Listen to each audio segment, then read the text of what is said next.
Hello everyone. It's been a while. This is kind of a spur of the moment video that I decided to do, so it might be a little scuffed quality wise.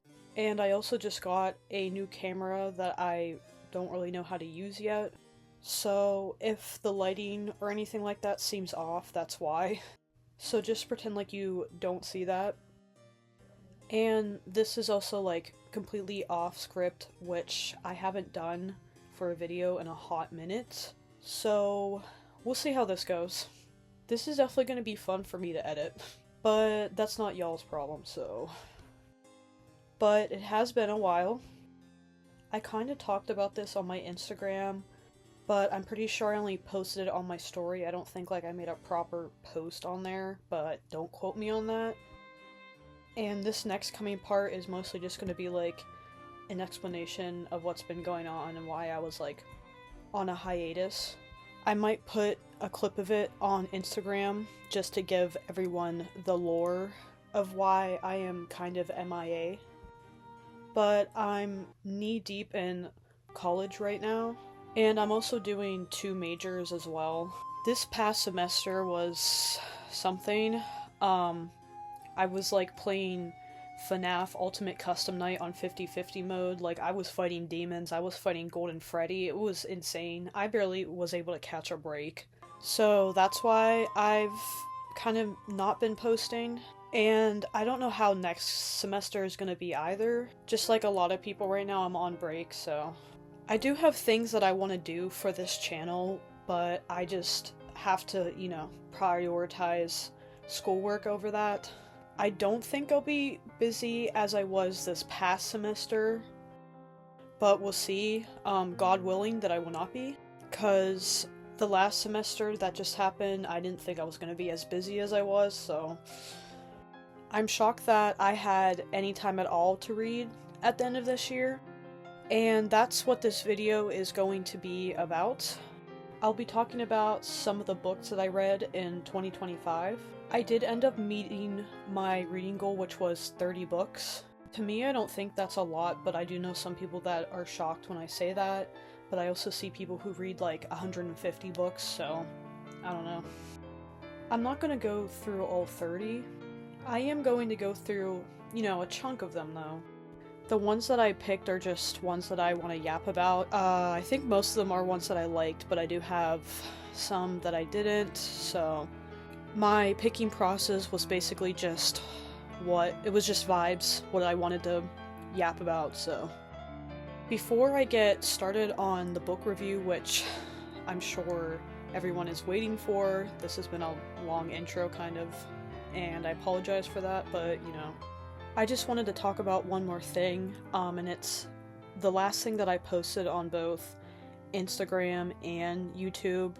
It was a reel or a YouTube short. It was like a little teaser for a stop motion film of sorts that I want to do someday. I'm planning on making it horror, and I said in that post, and I think I might have said it even before I posted that I wanted to do it by the end of the year, referencing 2025, but that year is over, and that's because, again, I've just been very busy, and it is frustrating because I really want to do this, and I have like other ideas that I want to do that I just don't have time for right now.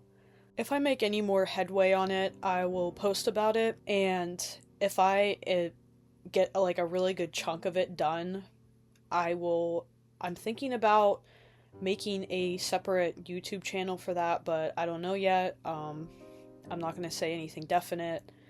Everything's just kind of up in the air, but I would really like to do this eventually, so I guess it's something you could keep an eye out on if you care about that. Besides that, besides like that movie, I do kind of want to do some more stop motion endeavors, which is why I'm thinking about making like a separate YouTube channel for that, but we'll see. Everything is, who knows? Who knows? But anyways, let's get to what y'all are here for, which is my reviews of some of my reads of 2025.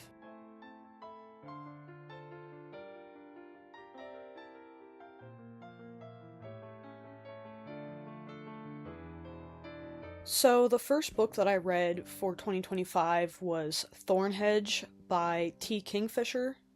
That's why I'm starting with this book. I don't think I'm really gonna do the rest of the books like in chronological order, but it would just kind of help me decide which one to start this video off with. So this one was pretty short. It's 90 to 100 pages maybe. Oh no, yes, like 107 pages.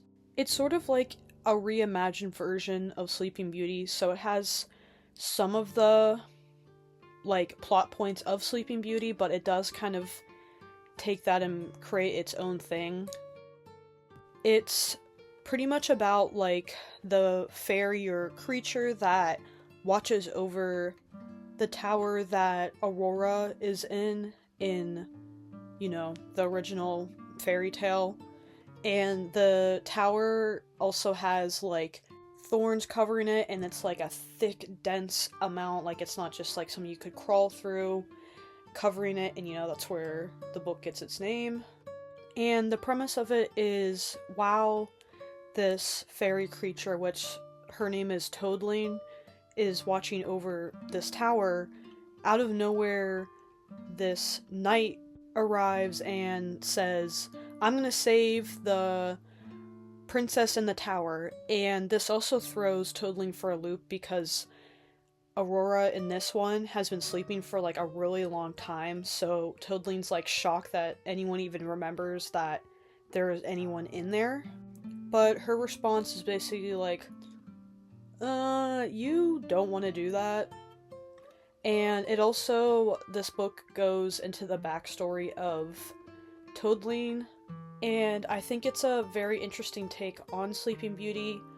If you're someone who wants to read, like, stories that talk about the Fae, but isn't just, like, Fae smut, I would definitely recommend this. I also really like the dynamic between the knight and Toadling. I think it was done well, especially for something that only has 100 pages. I believe this might be considered a novella. I'm not sure though. I need to fact check myself on that one. But I also like that, to me, the way this story ended, I feel like it is open-ended whether or not the two, like, the knight and Toadling, like, fall in love, or if they just kind of stay as friends. And I like that. I like that it's just not, like, an immediate black and white thing, I guess. I also really like the author, T. Kingfisher. I've read her other series, which the name of the series itself I don't remember, but the first book is What Moves the Dead. I read the first two in that series, and the third one just came out, but I haven't read it, and I need to, and I'm really excited for that one. This is me from the future, and it turns out that the title of the series that What Moves the Dead in is called Sworn Soldier, according to Storygraph at least, so yeah. I also read A House with Good Bones, and I wasn't really crazy about that one, but I think if you're someone who wants to dip their toes into, horror, I think that House with Good Bones would be a good one. But if you're like someone that's kind of really into horror, I don't know if you would like that one as much, but I don't know. When I got this book at the beginning of the year, I thought it just came out. I was wrong. It came out in 2023, but I digress. I was pretty excited when I saw it because I usually read her horror, and I'm fighting demons trying to say horror correctly without YouTube thinking I'm saying naughty words, so I'm sorry. But anyways, I was excited to read this one because it was fantasy instead of like the usual genres that I would read from her. So it was interesting seeing her write fantasy, and I do believe this is just one of multiple pen names that this author has.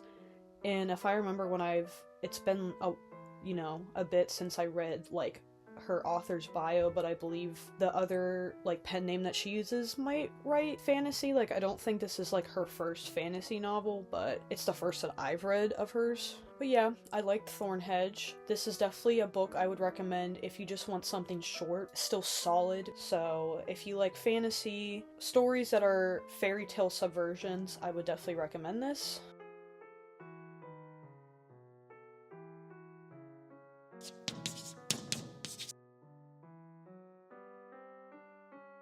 So the next one that I want to talk about, I actually DNF'd. For those that don't know the epic highs and lows of being chronically online in the book spaces like I am, DNF just means did not finish. So this is one that I DNF'd, and I just recently learned that on Storygraph you can mark books as DNF, like there's a specific button for that.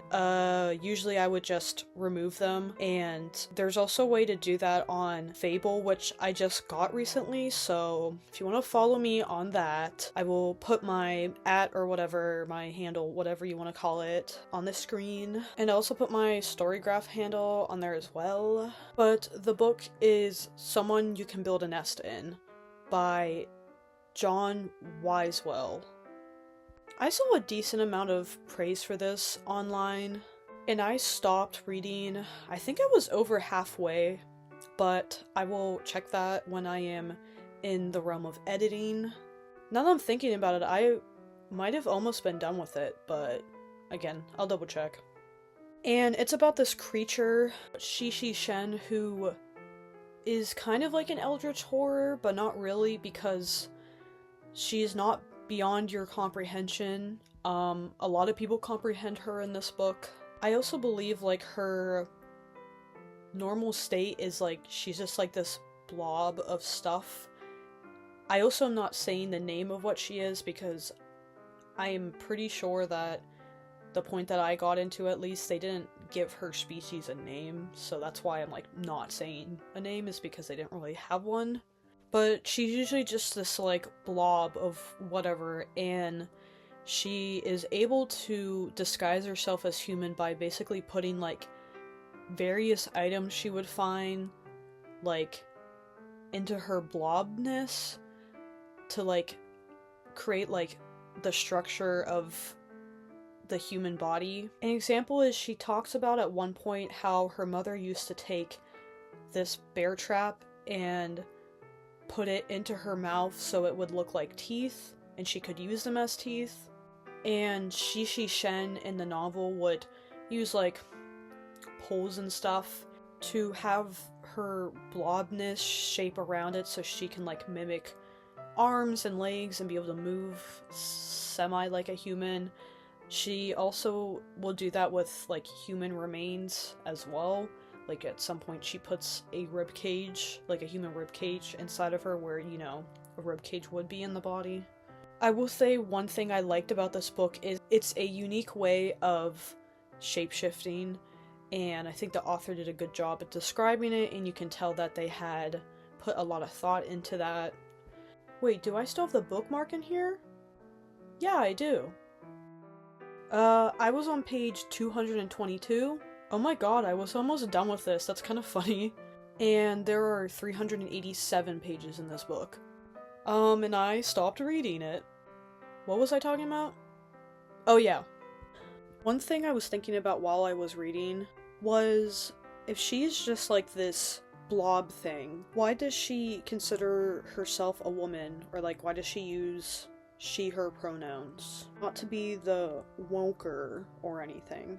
But sometimes she would go into, like, the village that's near, like, the hovel that she lives in and impersonate humans to either eat them or, I don't know, for shits and giggles, I guess. I don't remember right now. And I feel like it always implies that when she is impersonating a person, she always tries to make herself look like a human woman.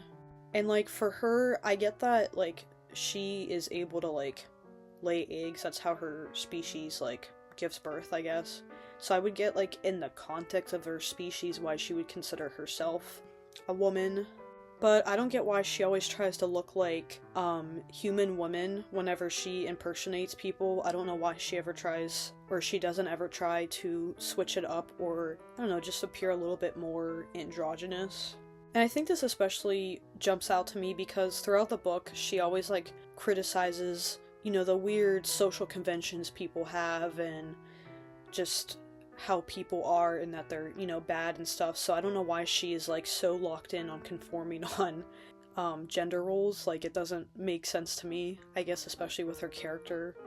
And I don't think it's bad to like do something like this, but I feel like if you're going to have a character who really just hates the way people operate in general, I feel like you're gonna need to have some explanation of, for one, like if there is like the way gender is perceived in her species, like how that differs from humans, how did she settle on considering herself personally as a woman, and also just like her thinking about gender in humans. Like, I don't feel like that's really unpacked as much as it could have been. Actually, I think it might have explained it as she makes herself appear as a woman because people typically underestimate her more, which, I mean, sure, but still, I feel like you should have those other conversations that I just, like, mentioned, even if that is the explanation, again, because, one, I think that would be interesting to see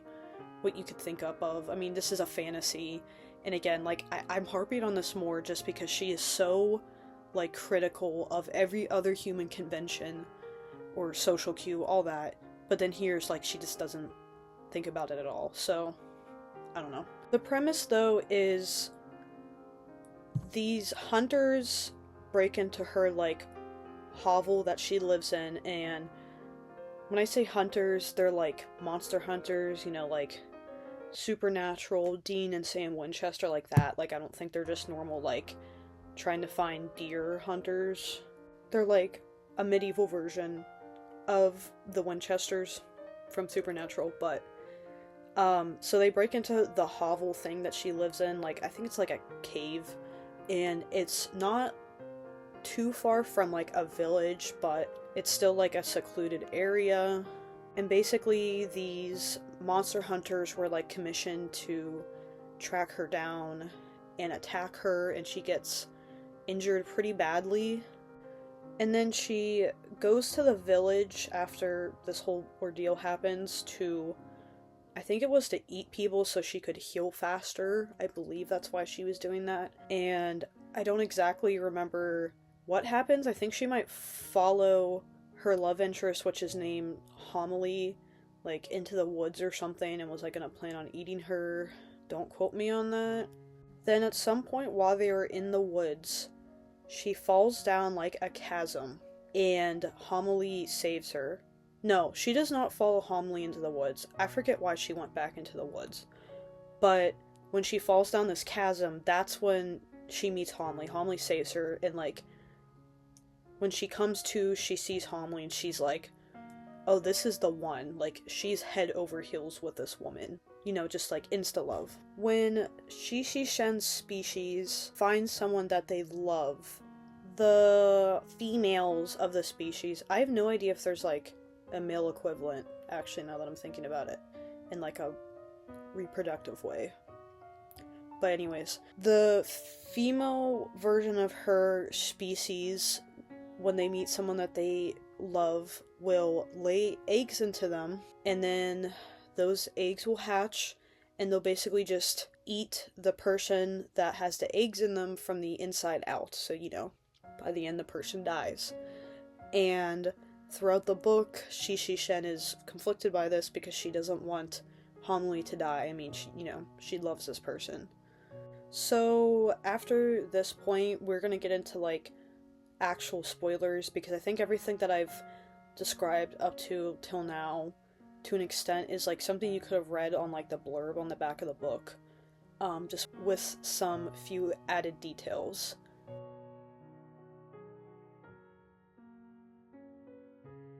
I dropped my book. Or you just want to read this in general and don't want to get it spoiled, this would be the time to leave. If you want to go to my other reviews of books that I have on this video, I will probably have timestamps of where they are. Now we're gonna be doing spoilers for this thing, and let's keep going. So, the big reason what made me, like, just stop this book, like, I was just like, I can't do this anymore, even though I was, like, almost done with the book, was the hunters at the beginning of this story were commissioned by this nobleman named Catharsis, and he was killed by Shishi Shen. She ate him, and basically after that happens, the rest of his family comes to that part of the country. I think they were planning on going there even before he died.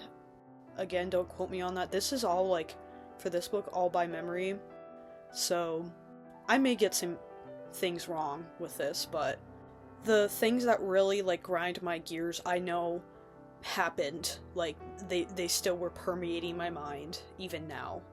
And I remember them permeating my mind when I was reading, so, yeah.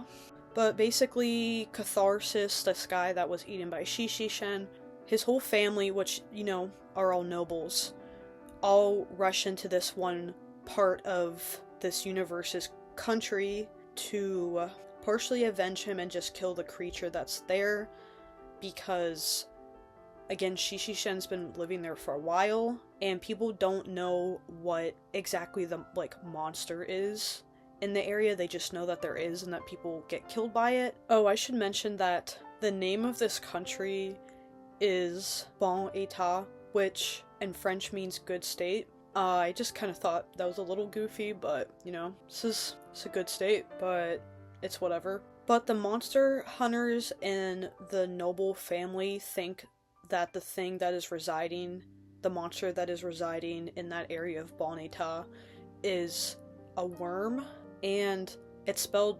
W-Y-R-M.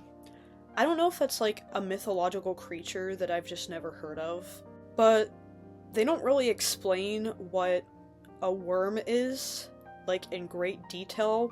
There's just, like, sprinkles of things. So I just wound up, like, imagining, like, just a ginormous worm, or, like, the Alaskan bullworm from SpongeBob. If this is just, like, not a mythology thing and the author just made it up, picking, like, worms to me is a choice, because I feel like IRL worms just, like, eat dirt, but I don't know, maybe if they were, like, actually huge, they would be more threatening. I don't know. It's just a choice, I guess. Even if it is, like, a mythological creature, I still feel like you should explain it a little bit more, especially since I don't think it's as well known of a mythology creature. If it is, like, I don't know, something like a dragon. I get not explaining what dragons do, what they perfectly look like. I still think people do describe that in their books, because they're gonna have their own takes on dragons, and there's different mythologies for dragons, so, like, I don't know.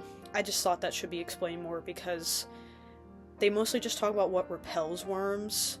They don't give too much detail on what, like, a worm does. Is it just a huge creature? Does it have, like, powers? Like, I don't know. It wasn't really explained, so I think that should have been described more. Okay, so I looked it up, and worms are literally fucking dragons. Like, when I was making the dragon comparison, I had no idea that they were just, like, a type of dragon, so it's really funny that I did that, but they're, like, snake dragons is what I'm getting at. More, like, serpentine, I guess? I don't know, but I would have never guessed that they were dragons. They were not described at all enough in this.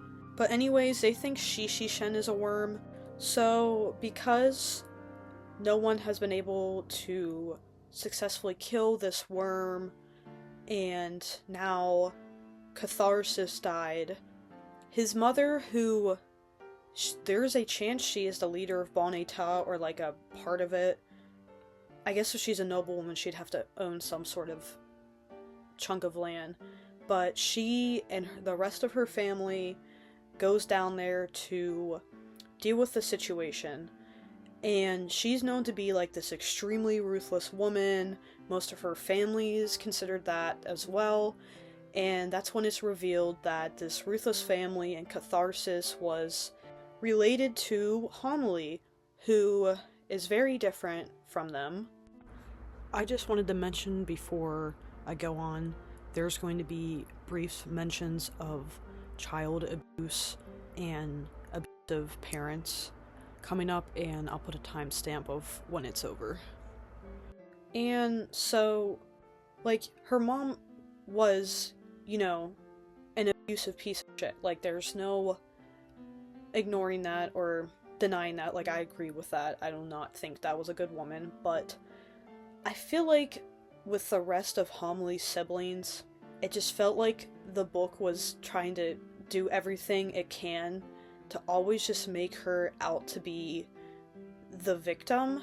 Like, all her siblings were awful to her, and there was, like, no nuance to that. Like, there are 4 of them, 4 children of this mother. At least there's 4 on page. I don't remember if there were, like, more that died besides Catharsis or, like, just weren't mentioned for whatever reason, but there are 4 on page, and it is clear that all of them were abused by their mother in some way, but all of them were also horrible to Homily, and there's no, like, nuance to that, or how, you know, the cycle of abuse can continue, how being an abuse victim affects a child. It just, like, wrote them all off as horrible people besides Homily, and I really didn't like that, especially because it just really felt like they were just trying to make Homily look better, and there was just, like, zero nuance with it. Like, especially one that grinded my gears was the youngest in the family, she's like 7. She cannot be older than 10. I believe her name is Ode, and she is, like, you know, really mean. She is violent at times, and there's no, like, discussion of, like, how her mom definitely, you know, taught her this kind of actions, and how she does it to, you know, get positive feedback from her mom. It's just, like, written off as, like, she's just this evil baby, evil child. Like, it's not, like, ever discussed, like, she's a child that's being abused. And that really got me mad. Yeah, like, that's a big point of why I stopped reading this book, but it is not the only one. Before I go on to the next critique, I did want to mention, one thing that I thought was cool that the author did was each kid was named after, like, a form of speech or, like, a literary term. So, like, homily, which is, like, another word for a sermon in a church, specifically, like, a Catholic church. The other kids' names, one of them was named Epitaph, which is usually a title given to someone to describe a characteristic of them. So, like, Catherine the Great is the epitaph for her. It also has another meaning as, like, almost like another term for abuse, and Epitaph, the character who is Homely's other sister, who is a little bit older, she's definitely a very violent person, so that's probably where that name was chosen. And then catharsis is, like, a literary term that usually refers to Greek tragedies, where it's the part in the play that the audience is meant to feel, like, a release of all the pent-up emotions that they felt towards the characters. Usually it's, like, feelings of pity or empathy, because, you know, this is typically attributed to tragedy, so obviously tragic things are happening to these characters. And then lastly, ode is, like, a type of poem. But all of these names, like, I don't know how to perfectly, I guess they're forms of speeches to a certain extent. I think I might have said that earlier, and I thought that was interesting choice to do. But on to the next critique that I have. I realize that I've been yapping for a long time about this book, so I'm gonna try and speed it up a little bit now.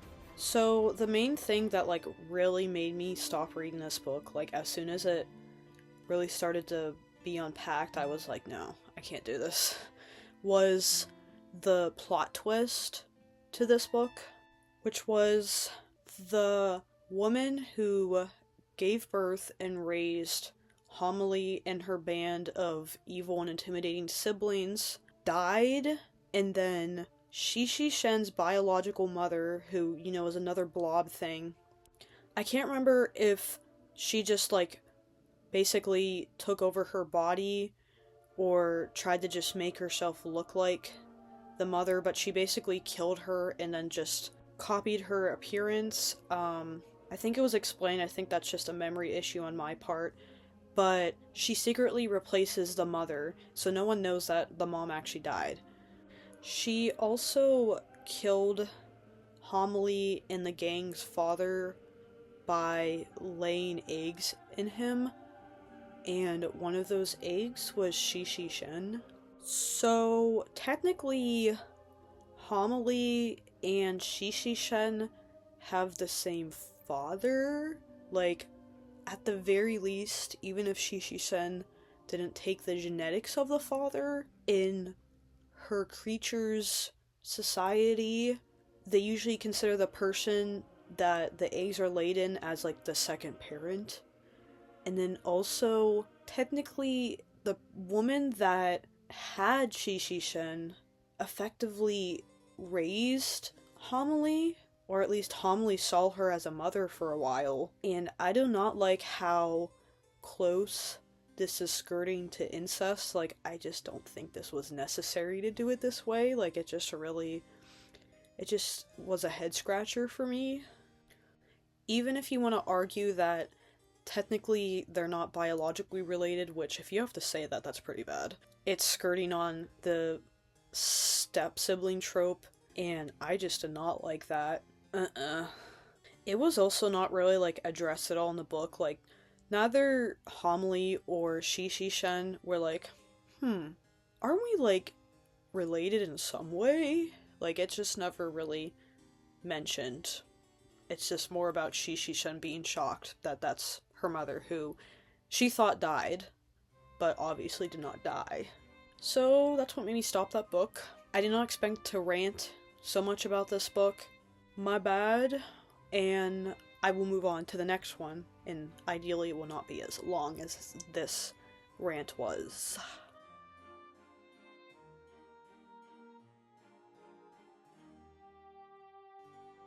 Okay, so next I want to talk about two books. Technically, they're both in the same series, and the first one is called A Strange and Stubborn Endurance, and the other one is called All the Hidden Paths, and they're both by Foz Meadows.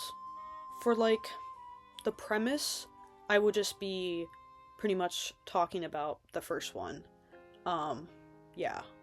This book, I guess, is kind of a lot to unpack because it's one of those, like, dense high fantasy books. There's a lot of political intrigue, there is complex world building, there is also magic in it. It was discussed a little bit in the first book, but it's really not talked about at all in the second, and I wish it was. But it is about a guy named Valesian, and he is the son of a nobleman who I think is, like, decently high up in the hierarchy, but Valesian isn't, like, a prince or anything like that. But he lives in a country called Ralia, which is definitely based off of, like, Europe, and the way the society is set up reminds me a lot of Victorian society. I also think, like, the fits that are described for Ralia also sounded Victorian to me, if I'm remembering correctly, but at the very least, the societal structure sounded very Victorian to me. But just like in the Victorian era, in Raleighan society, it is very looked down upon to be queer or gay in any way, and that is what Valesian is. He is a gay man. So, he has to try and navigate having relationships with men in secret and stuff like that. And at the start of the book, he is living in a city when he gets a letter from his father telling him that he has news for him and he wants him to ride home to where his family's estate is. And the news that his father wanted to tell him was that he was set to be betrothed to a noblewoman from another country that I believe they're neighbors. And the name of the country that this noblewoman is from is called Tithana. Yeah, they were definitely neighboring countries because they were like, I don't think it was like a major war, but they were having issues with each other because the nobleman that was ruling over the land before Valesian's dad was given to it by the Rallian king, he kept having like border skirmishes with Tithana, and so there was like animosity between the two. But the nobleman that was causing those problems was captured or killed, or both. Like he's out of the picture now, and the political relationship between the two countries was starting to get mended at this point. And one reason that Valesian is to be betrothed by this woman is to further solidify the two countries' relationship. So he is set to marry this woman named Lacia, and I'm not 100% sure what Tithani is based off of, in like the real world, like the way that Rallia is based off of Europe. Specifically, in my mind, I'm pretty sure it's based off of England, Victorian England. That's why I said like the Victorian era. On the blurb of the book, it says something about how this book will have a lot of discussion of Byzantine politics, so I'm assuming they're referencing the Byzantine Empire, which was the Eastern Roman Empire, which is interesting because if that is the case, the Byzantine Empire was like around before the medieval time period, and I also believe that it continued into the medieval period, because the western part of the Roman Empire, West Rome, which is like the part that most people know about and talk about, fell before East Rome. But the countries that make up, like the modern day countries that make up the Byzantine Empire, is like Eastern Europe, Greece, Turkey, some, I believe, North African countries, also some Middle Eastern countries like Syria, and also, I believe, the Balkans as well, parts of the Balkans. So a very diverse empire, huge range of cultures there. But the way the area that this noble family lives in is described, the one that Valesian is about to get married into, I would assume that it is where the Middle Eastern area of the Byzantine Empire was, but I could be wrong. What's interesting though is that, again, Rallia is based off of at least their society, maybe their clothing and stuff and technology. I can't perfectly remember because basically as soon as I heard their society set up, my brain retrofitted it onto what Victorian society, like how Victorian people dressed. But the way in which the society is set up seems like it was based off of Victorian England. But then also, Tithana is based off of the Byzantine Empire, which, like I said before, Eastern Rome happened way before the Victorian era. So I think that's an interesting choice, and honestly when I was reading about it, I didn't even think of it, so I feel like the author did well at blending the two together.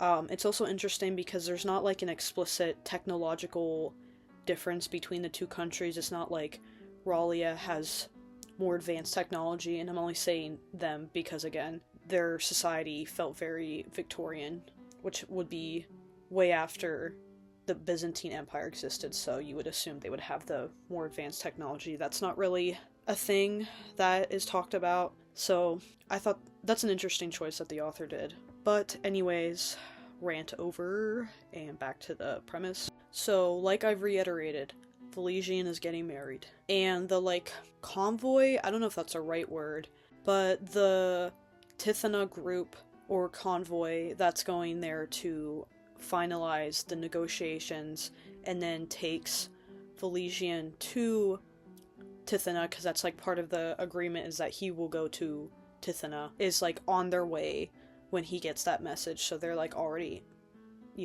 gonna be there soon.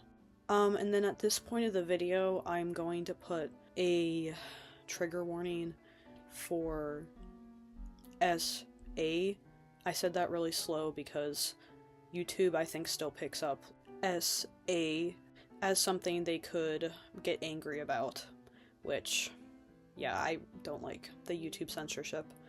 But anyways, I'm going to be discussing that a little bit, so if you want to skip this part, I would probably just jump to the next book review that I'm going to go over, and again, I will have timestamps, because the events that I'm about to describe is unpacked throughout this book, so I would not, if this is something that, you just aren't able to really read about, although it's not when it happens, it's not very descriptive still, it's about the healing process of going through that. If that's something you can't read about or don't want to read about, I don't think this book is for you, and also the rest of this review for this book is not for you, so take care of yourself. Don't feel bad to not watch this part.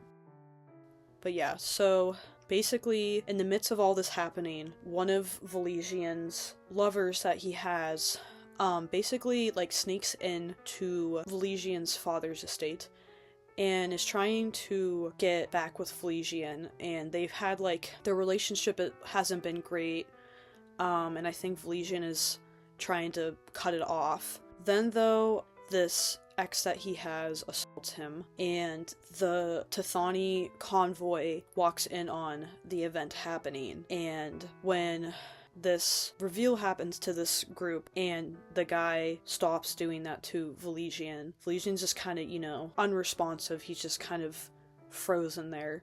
So they assume, because the guy who was hurting him says that, it was just them hooking up, even though that's not what was happening. Valesian doesn't fight against that or anything, because again, he's just in shock. Since this convoy knows, the news gets to his father, and his father is furious that he would do this with another man, and again, it wasn't consensual, but everyone else thinks it is.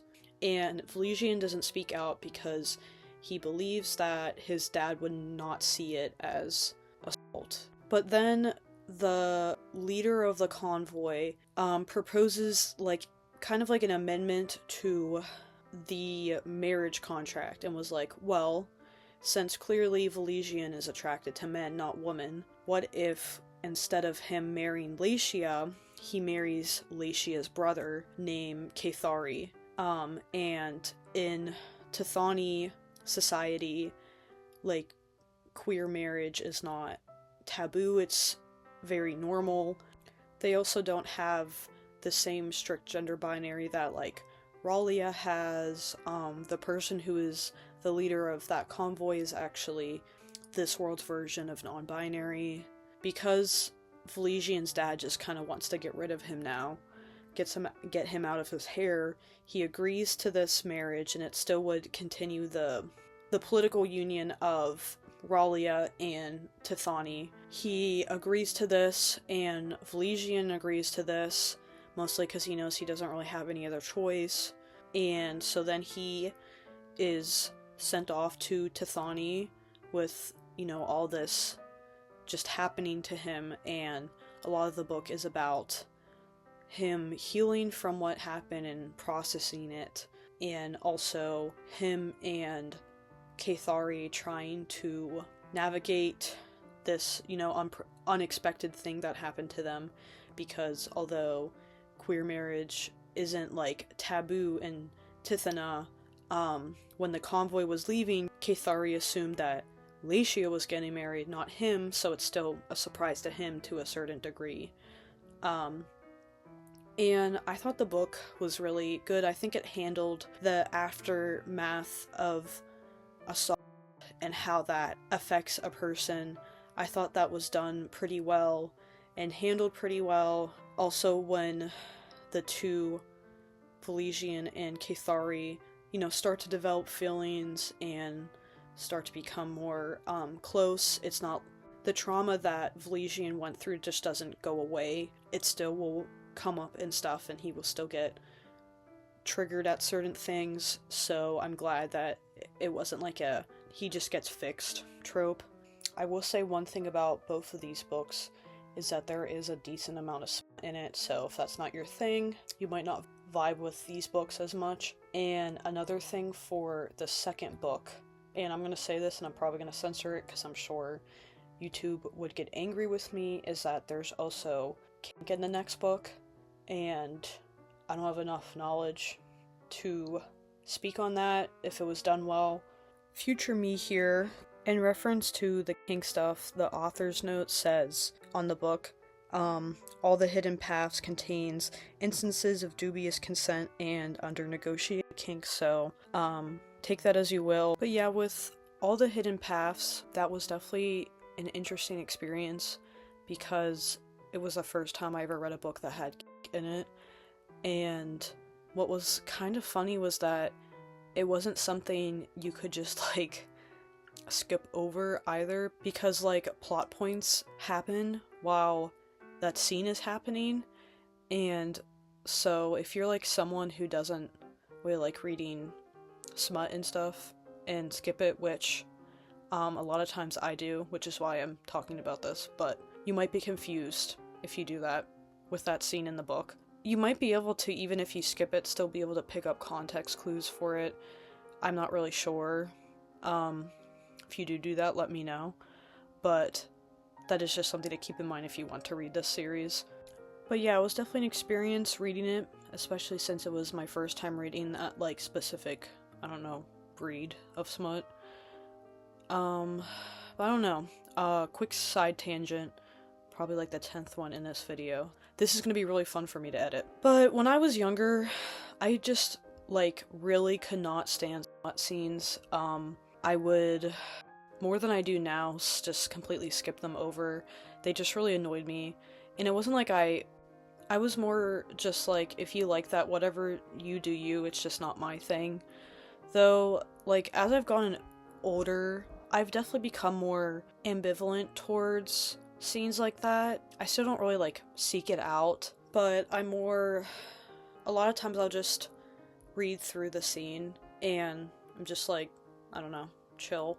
I also don't mind it when, especially I think it can be used for showing different character dynamics. I think it can also be shown, depending on the context, how a character has developed. I guess I find it interesting in that way, but I'm still a sex repulsed ace, and it doesn't make me, I guess, less ace that I don't wither and die when I see a smut scene. But I don't know, that's just something I've noticed over the years. But yeah, so also I'm probably going to censor smut just because I don't know how YouTube feels about that word, and I am very hyper vigilant about that, so yeah. But I really like the romance between the two characters in this series. I believe I could definitely see them coming out with more of this series, but I'm not sure if that is going to be a thing or not. Yeah, the two main characters, Cathari and Valesian, I really like how their relationship is written and how it's developed. I think the world building is done very well. This book would be good for people who want to read romantasy that is not just face smut, I guess. And I'm not bashing people who like that stuff, but I personally, that's just not for me. So I really like Strange and Stubborn Endurance and the second book for that reason. So if you're someone like me, this is definitely a book for you. Also, if you're just someone who likes high fantasy and political intrigue, complicated world building, all that kind of stuff, this was definitely a series for you. And yeah, I would definitely recommend these books.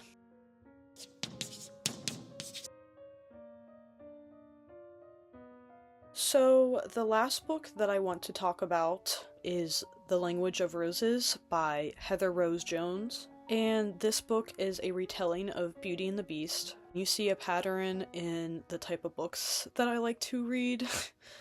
So, the book starts out with a similar premise to Beauty and the Beast. Also, instead of a tinkerer like, what's Belle's dad's name? Maurice? Instead of a tinkerer like Maurice's, I believe the main character, which her name is Alice instead of Belle, Alice's father is a merchant, but anyways, he, just like Maurice in the original story, takes a rose from the Beast's garden, and just like in the story, the Beast gets angry, he's all, and then he wants a prisoner, so Alice takes her father's place. I believe right off the bat, or pretty soon in the book, Alice learns that she needs to learn to love the Beast, and the Beast also in turn needs to fall in love with her. But the problem is that Alice has never fell in love, because this book has a romantic rep. I don't know if Alice is also ace. It mostly just talks about her lack of interest in romance. It doesn't really talk about like sexual attraction and stuff, but she's definitely arrow. Something different that this book does from the fairy tale is that along with the Beast living in his cursed castle, his sister also lives there, and there is a sapphic subplot with her, and I thought it was did pretty well, and I thought it was pretty interesting. I really liked the prose in this book, and I also really liked the direction that it took. This book is definitely something good for if you want to read books with more arrow rep. It's also definitely something if you're like me and like to read reimagined versions of fairy tales. This book is for you. But that is Language of Roses. But yeah, I completely forgot to record a end sequence for this video. Again, this is gonna be very scuffed, but I did really want to make a video. Here it is, so you're just gonna hear my beautiful voice for the end of this video, instead of seeing also my beautiful masked face. But yeah, so those are just some books that I read in the year of 2025 that I wanted to talk about. Again, I don't know how consistent I'm going to be posting and stuff. I'm not going to make any promises. If I have any updates that I want to talk about, I will post them on Instagram and YouTube. If you're someone who has never seen any of my videos, thank you for watching this, and don't forget to, as every single other YouTuber says, like and subscribe. I will show off all of my handles of the accounts that I have to show just how chronically online I am. Another thing is I recently downloaded a reading tracker app called Fable that I've seen a lot of people talking about, so